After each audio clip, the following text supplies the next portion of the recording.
You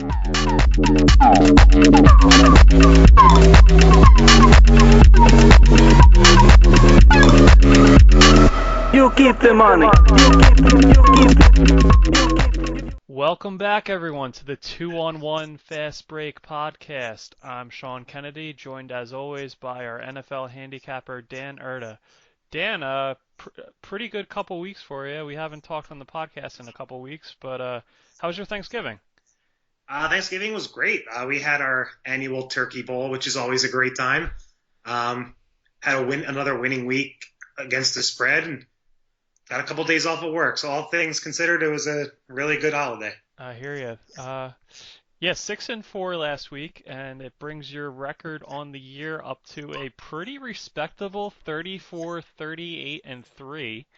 So almost back to 500. It seemed like there was a time there it seemed as impossible that you would get back to 500 as the Sixers would win a game eventually. So you have them pulling out win number one last night in LA. We're recording this on Wednesday, and only four games back from 500 for you. So, as Kevin Garnett would say, anything's possible. Yeah, 4 straight weeks with a winning record, which is great. You just got to keep it up. You know, you come this close, but it doesn't matter if I have another bad week. So we're going to keep on being selective. I'm not trying to force anything. I would love to have like an 8-play card this week and try to get above 500, but the card's kind of crabby, so it's not going to happen that way. So you might say you have to continue trusting the process as you go about making these picks. I'm going for a draft pick next year. Okay. Does that work? How's that work? The comparison makes 0 sense. It doesn't make any sense at all. Okay. Maybe your bookie gives you credit or something. Throws you a bone. All right, so before we dive into your Week 13 plays, I do want to discuss your first ever 3-unit play that you made in Week 12. You actually made a 2-unit play and a 3-unit play. 2-unit you have done occasionally in the past, very rarely, but this was your first ever 3-unit. So could you tell us about those 2 plays that you made in Week 12?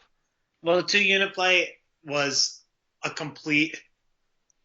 The only reason I liked it was because an undefeated team was an underdog, and I thought that it was complete crap. The books were trying to get you on Carolina. It worked in the book. Just in case people didn't see this on Twitter, you were on Dallas for your team play. I had Dallas. I forget what I had. It was a -1 or something. Whatever. It's irrelevant because they got demolished. I just need to not play Carolina. Like I think I've bet against Carolina 10 times in the last 2 years, and I think I've lost every single time.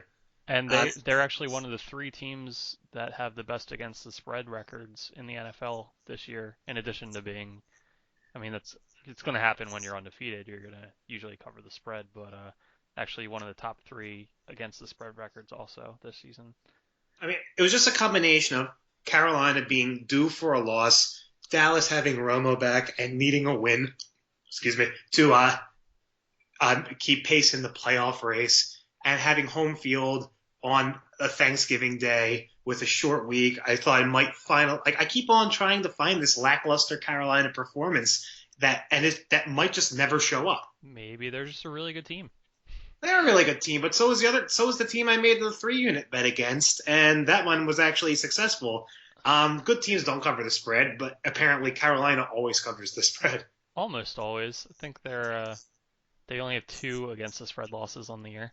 So, yeah. Well, it's a good segue into your 3-unit play, which was, of course, on the Broncos in that Sunday night game. Were you worried late in that game when the Patriots were driving? I'd be lying if I said I wasn't worried. I wasn't. I mean, it was 20 when you have a team getting 3 points and they're down 21-7 in the fourth quarter. You can't really be comfortable about it. No. Let me tell you something. I was on the right side of the fix, and I'm very, very happy with that. So, tell us why this was a 3-unit play for you, because I say you don't do that too often, and in the 2.5, almost 3 years now of you making picks for the site, you've literally never had a 3-unit play before last week. So why did you feel so strongly about that one? Well, I mean, I think it's self-explanatory that anytime you can back a quarterback making his second career start in prime time against the greatest quarterback to ever play the game, you got to do it, right? That's true.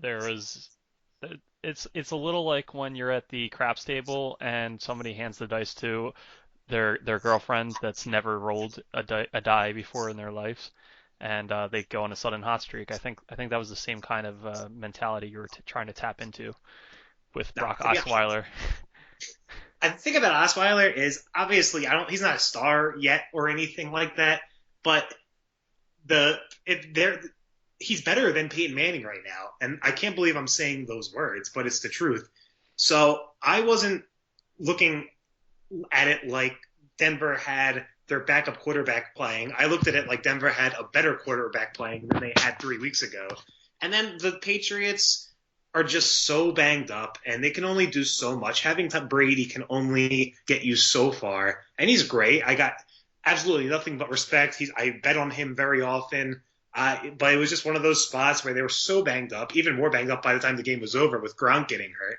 And apparently, I didn't even handicap the fact that the referees were in on the fix to make sure Denver won the game, but that also helped in the end, too. Yeah, was it a very questionable offensive pass interference against Gronk there? I mean, if you took a drink every questionable call that went against the Pats, then you probably would have gone to the hospital for alcohol poisoning by the time the game was over. And you would have seen Brock Osweiler there a few hours later after he had his celebration after that win. Johnny Manziel would have been there for Johnny sure. Manziel definitely would have been there. I don't know if he actually would have made it to the hospital because it doesn't seem like Manziel rallies. yeah. He's not the type to let alcohol defeat him like that. No, and it doesn't seem like his friends are looking out for them. So I don't think they would have known to take him to the hospital, even if he was convulsing on the floor. They would have probably just handed him another shot. Man, I'm so bummed about that. Just as a football fan, I wanted to see the last 6 games of the year with him behind center, just to see. Like, he might be terrible, he might never work out. But I just wanted to see it. Now we don't even get that. So you're not excited about the Austin Davis Cleveland Browns era? Yeah, I loved Austin Davis last year. I know he's your boy. no, You don't see him. You don't see him taking off and showing what he can do here. I mean, I hope he does. Well, we will I hope he see. does. I hope he does, making Cleveland drop Johnny Manziel and Chip Kelly picking him up because Johnny Manziel is that character guy that Chip Kelly Right. likes so much. Yeah, that he's the surefire, stable presence at quarterback the Eagles have been looking for these past few years. He'll be So, in Dallas next year. yeah, that wouldn't surprise me at all, given their proclivity for taking on questionable character players and bringing them into the fold. He But would, yeah, I mean, down 21-7, we got the win. C.J. Anderson seems to be back from the dead. The Denver Broncos are finally running the offense that Gary Kubiak wants to run, not Peyton Manning's offense. And right. the team might be better off for it. Yeah, they've certainly looked good the past 2 weeks. So we'll see going forward whether that continues. As reports are, he is going to be the starter for the foreseeable future. So we'll see how that goes. But Denver, not one of your three plays for Week 13. So let's dive right in with the ones that are. So first on the slate for you, you like Miami -4, and they're at home against Baltimore. So Dan, we haven't seen a lot of great play from the Dolphins in recent weeks, and the Ravens are coming off that crazy Monday night win against the Browns, but you're deciding to lay 4 points of the Dolphins here. Yeah, the Dolphins are a fairly easy team to read where they lose to really good teams but are able to beat really bad teams. And despite what we saw Monday night, the Ravens are a really, really bad team. Short week for them on the road against Miami. I mean, it's not like Miami has a crazy home field advantage or anything, but I think the Ravens are pretty much done. They have pretty much a roster full of D leaguers, if there was a D league, more like practice squad guys for football. And their quarterback's Matt Schaub. The fact that he only threw one interception for a touchdown was a great performance by him on Monday. Yeah, what's the line on this game for Matt Schaub pick sixes? I think he's thrown a pick six in like 5 of his last 7 starts or something. It's kind of crazy. Yeah, because I remember he had that stretch with the Texans before he got let go, and then wasn't it he tried a fake field goal as the holder for Oakland, and it was his only pass attempt of the season, and it was a pick six or That's something, that's hilarious. I forgot about that, but I think now that you say it, I'm remembering. and then he got released, and so I think his only pass attempt with the Raiders was a pick six, fittingly. This should be a 6 or 7 point line. We might be getting a little bit of value because of Monday night and the fact that they look competent against another team that's completely done for the year, the Browns. I just think Miami rolls here. Should be a big Lamar Miller game. Should be a big game for the Dolphins defense. Fading Matt Schaub on the road at less than a touchdown against any team in the league is something you got to do. Okay. Little concern for me that the Dolphins have now let go a second major part of their coaching staff. Bill Lazor, offensive coordinator, let go, and they're also going to be without Rashard Matthews. They're going to be having Devontae Parker step into the starting lineup, which could be a good thing. See what Yeah, I see what like the that. rookie Yeah. has. So I don't know. For me, it's not really a game I'm looking at just because I know the Ravens aren't any good, but the Dolphins have certainly shown no signs of life in recent weeks. It's just could be one of those cases where Miami's kind of packed it in for the season. But 4 points not too much, and they're clearly the more talented team than Baltimore at this point with all the injuries the Ravens are facing. So certainly understand the angle there. All right, so Miami -4 is your first play for Week 13. Your second one is a road dog. It is Atlanta. They're getting 1.5, so Falcons plus 1.5, and they're on the road in Tampa Bay. Dan, Tampa has looked really good in recent weeks. Atlanta not so much, but you're looking to fade that recent stretch of play from these two teams and go with the Falcons here. Yeah, this is one of those games like when you play the stock market, you want to buy low and sell high. And I don't think the Falcons could get any lower than this. They looked really bad, but they keep on doing these stupid things like interceptions in the red zone and fumbles in the red zone. And I really don't think that that's sustainable. I think eventually the fact that they have a decent veteran quarterback, he might not be good. I thought he was really good coming into this year. He hasn't played that way. They still have Julio Jones as the receiver, and these guys are veterans. They've made the playoffs together and they're going to face another team who they're fighting for in the wild card race now. Who would have thought that when the Falcons were 5-0? But a team that's much younger, guys who haven't been there before, and I just think that the Falcons have already hit rock bottom, and the fact that they do have the veteran players and they have been there before in a game like this against the team with that's inexperienced against a rookie quarterback, I think they're going to be able to get it done. And I think that the red zone turnovers are somewhat fluky, and once those stop happening, the Falcons will start looking a lot better uh, in their games, and they won't be losing to teams they shouldn't be anymore. I mean, we've got to remember that a couple weeks ago the Falcons were 5-0.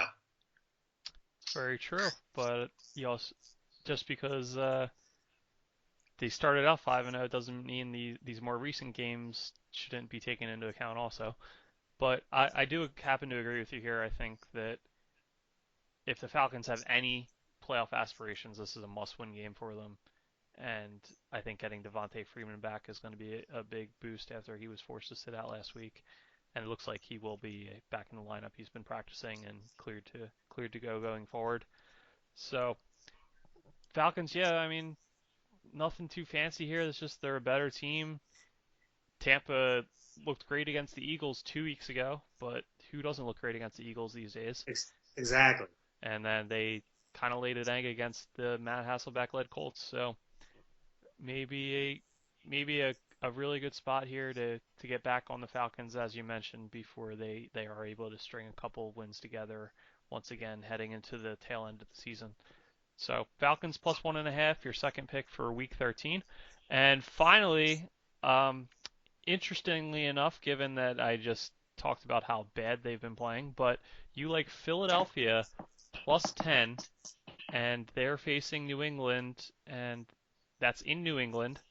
So a very injury-riddled New England team, but still they're only have one loss on the season, and Eagles have many more losses than that. So 10 points. I guess that's enough for you, Dan. 10 points is enough. It's definitely a hold your nose kind of play, and I'm not. I don't want to give off the impression that I'm some sort of homer who thinks the Eagles are good or anything like that. The team has played embarrassingly bad lately. But the one thing that first off, New England right now is in survival mode because they need to get healthy. They're going to be the 1 or 2 seed in the AFC, probably the 1 seed, because even if they don't cover this game, they're still probably going to win and all their games going forward. But I don't think they're going to be the Bill Belichick throwing the ball in the fourth quarter kind of team. I don't think they're going to show up with the intention of blowing out the Eagles. I think they're going to show up with the intention of winning, but more importantly, not getting anyone else injured and working towards getting the team, especially healthy, towards the playoffs.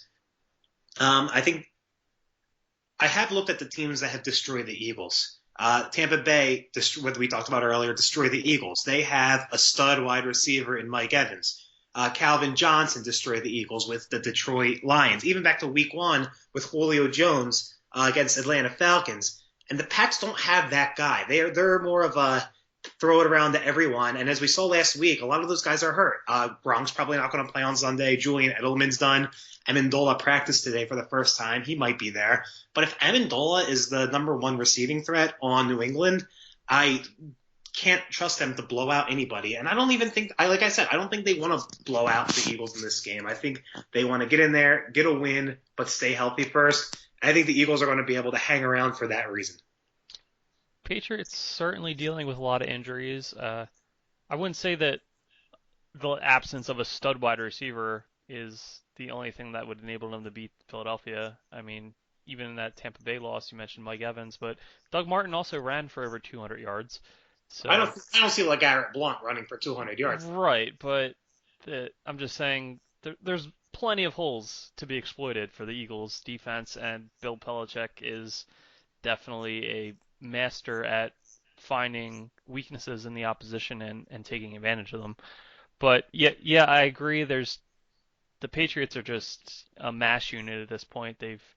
I think I read on MMQB this week that they have had over 25 different offensive line combinations this season, which is absurd. Dante Hightower going out last week, he's their best run defender. You saw all over about how the Broncos' rushing stats after he left the game were exponentially better than prior to him leaving. So Eagles are definitely going to want to run the ball a lot. They're going to give it to DeMarco Murray a lot, and that might be something they have some success with this week just because of the absence of Hightower. So 10 points is a lot, and I agree with you that just too many injuries for the Patriots right now. It feels like a game the Eagles should be able to hang around with, and I mean we'll see just because they've looked so bad. It really is a side you hate to be on, just given how putrid they've been But lately. it's another example of buying low. The Eagles have clearly been exposed for not being the team that we thought they were before the season started. But I also don't think that they're this bad of a football team. I don't think they're a lose by 30 every game kind of football team. And right now, No. that's what they appear to be. Right. And I feel like people were talking about this game a week in advance, saying like right after Thanksgiving, people are like, if the Eagles are getting smoked by Detroit and smoked by Tampa, what's the line with New England going to be? 17, 18? And I think that people are going to see this line and jump on New England, and they're going to be surprised when the game is not the kind of blowout they think it's going to be. Right, but I think that kind of thinking was before Gronkowski got hurt, so That's true. I think they should take that into account. How But many points do you think that affected the line? What if Gronk never got hurt and he was playing? I think it'd be 13 maybe. I think that's about right. I was actually thinking maybe even 14, but yeah, Yeah. right around. I remember Barnwell did kind of a analysis on Grantland one time where he looked at how the lines shift when a key player goes out, and I think he concluded that if a quarterback goes out, it shifts the line about 6 or 7 points. And he said no, the next highest player was Adrian Peterson, and it only shifted like 4 to 5 points for him. So I think Gronk maybe slightly below a Peterson level, so maybe 3, maybe 4 points. But yeah, I don't think they would go to 14 just because that's a key number. So maybe 13, 13 and a half. Well, make sure you get Scott Chandler on all your DraftKings teams this week. That's right. He should be a staple in your DraftKings lineup. I was lucky enough to pick him up in our league, our season-long league, where I had Gronkowski. He was hurt, but should have Chandler filling in adequately in Gronk's absence. So Well, I have Gronk in the league, and the tight end field is so decimated that I didn't have Chandler, so I will be replacing him with Will Tye of the New York Giants. the infamous Will Tye filling in for Larry Donnell. The drop from Gronk to Will Tye is probably as big of a drop in any position as you could possibly do in fantasy. Yes, the top tight end in possibly NFL history to the guy that started out as the backup for the Giants this year. Not what you're hoping for heading into the final week of the regular season for you. You know what? Like, I maybe with this whole Eagles thing, maybe I'm a little bit too confident. I just don't think that this game is going to be out of hand. All right. Well, as a fan, I hope you're right. So that concludes the Week 13 slate. To recap, Miami -4, Atlanta +1.5, and Philadelphia +10. So unfortunately, Dan, even if you go undefeated this week, you will still fall just short of getting back to 500. But That's true. But follow on Twitter because there always can be ads if the lines move at all. that's true. So you can follow Dan on Twitter at Dan Erta, and of course, I am at Philly Fast Break, and I always retweet any midweek plays that Dan makes to add to his official slate throughout the week. All right, so Dan, anything else to add before we sign off here? Ah, sounds good. This is our first podcast ever done over Skype. I think it went pretty well. That's true. Everybody out there, you probably noticed. I don't know. It could be better. It could be worse. I really don't know, given our kind of low-tech sound quality to begin with. But yeah, we're doing this over Skype, and let us know how it sounds. And if you have any suggestions for how we can make it better, as always, let us know. We appreciate it. We're always trying to improve the product for you guys. All right. Well, so Dan, that's it for your Week 13 plays, and good luck to them, and good luck to everybody out there to enjoying the NFL action this weekend. Good luck.